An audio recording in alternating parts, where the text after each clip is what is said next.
அம்மா இன்னைக்கு என்ன பண்ணீங்க? விஜய் வீடியோ பாத்தீங்களா? பார்த்தேன் பாப்பா. விஜய் வீடியோ மட்டும் இல்ல, அந்த ஆதவ அர்ஜுனா ஏதோ பேசுனது, அந்த கோர்ட்டுக்கு போயிருக்கிறாங்க, அதெல்லாம் வந்து நியூஸ்ல போட்டாங்க, கேட்டேன். என்ன பாப்பா, அதாவது தன்னை பாக்குறதுக்காக மட்டுமே வந்து இத்தனை பேர் இறந்து போயிருக்கிறாங்க, அதுக்காக ஒரு வருத்தம் இல்ல, ஏன் லேட்டா வந்தேன்னு சொல்லிட்டு ஒண்ணும் இல்ல, அதெல்லாம் போகட்டும். அந்த எந்த கூட்டத்திலயுமே எந்த அசம்பாவிதமுமே நடக்கல. அந்த கரூர்ல மட்டும் எப்படி நடந்ததுன்ற ஒரு கொஸ்டினா அததான் போக்கஸ் பண்ணி அவர். இதுக்கு முன்னாடி நாகப்பட்டினத்துல கூட நிறைய பேர் மயங்கி விழுந்ததா. நாகப்பட்டினத்துல மட்டும் கிடையாது, ஃபர்ஸ்ட் விக்கிரவாண்டியில ஆரம்பிச்சு இது கடைசியில உயிர் பறி போனது. இத்தனை உயிர் மொத்தமா பறி போனதுனால இவ்வளவு தூரம் இது வெளியில வந்திருக்கு. ஃபர்ஸ்ட் விக்கிரவாண்டி இதுலயே 400 பேருக்கும் மேல மயக்கம் போட்டிருக்காங்க. ஒவ்வொரு இடத்துலயும் போகிற இடத்துல வர இடத்துல இறந்திருக்காங்க. மதுரை மாநாட்டுல இறந்திருக்காங்க. இதே நாமக்கல்ல 40 பேருக்கு மேல மயக்கம் போட்டிருக்காங்க. இருக்கும்போது எப்படி ஒரு கூச்சமே இல்லாம எதுலயுமே எதுவும் நடக்கல, கரூர்ல எப்படி நடந்துச்சுன்ற ஒரு கேள்வி கேட்கிறாரு. இல்ல இதுவே வந்து எனக்கு ஒரு நல்ல லீடருக்கான அழகா தெரியல. அவர் நல்ல லீடர் மட்டும் இல்ல, நல்ல மனுஷனா கூட இல்ல. லீடர்லாம் ஆக வேண்டாம், நல்ல ஒரு மனுஷன். நல்ல மனுஷன் என்ன, ஒரு கெட்ட மனுஷனா கூட இல்ல, மனுஷனானே எனக்கு தெரியல, அந்த அளவுக்கு தான் இருக்கு.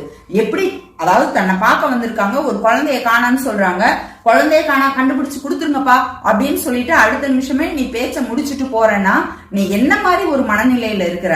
அத்தனை பேரும் அந்த வீடியோல கூட என் மேல வச்சிருக்கிற அன்பால என்னை பாக்குறதுக்காக இவ்வளவு பேர் வந்திருக்கிறீங்க அப்படியெல்லாம் சொல்றாரு. உங்க மேல வச்ச அன்புக்கு நீ என்ன திருப்பி அவங்களுக்கு மரியாதை செஞ்ச?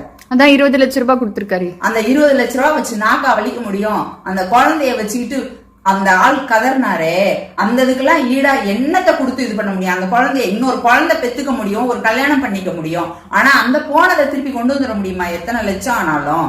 என்ன சொல்றாங்க, இவரா இவ்வளவு கூட சொன்னாங்க, கர்ப்பிணி பெண்கள் இந்த மாதிரி சிறு குழந்தைங்க எல்லாம் வர வேண்டாம் அப்படின்னு முன்னாடியே வார்ன் பண்ணிருக்காங்களாம், ஆனாலும் வந்திருக்காங்க அப்படின்னு சொல்றாங்க. நேத்து வந்து உருவாகிறது இல்லப்பா.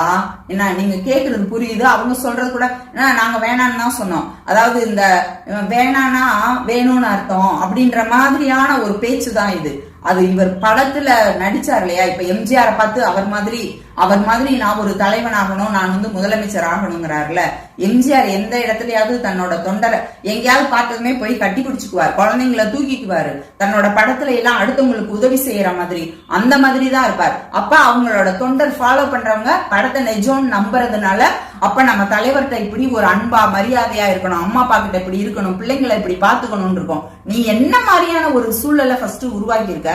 அரசியலுக்கு வரணும், அதை ஒரு ஆயுதமா பயன்படுத்தி கூட மக்களுக்கு நல்லது செய்யற மாதிரி, நல்ல ஒரு சமூகம் உன்னை பின்பற்றுற மாதிரி ஒரு இதை உருவாக்கி இருந்தா இன்னைக்கு இந்த மாதிரி வருவாங்களா? வெறி பிடிச்ச மாதிரி, பைத்தியம் பிடிச்ச மாதிரி.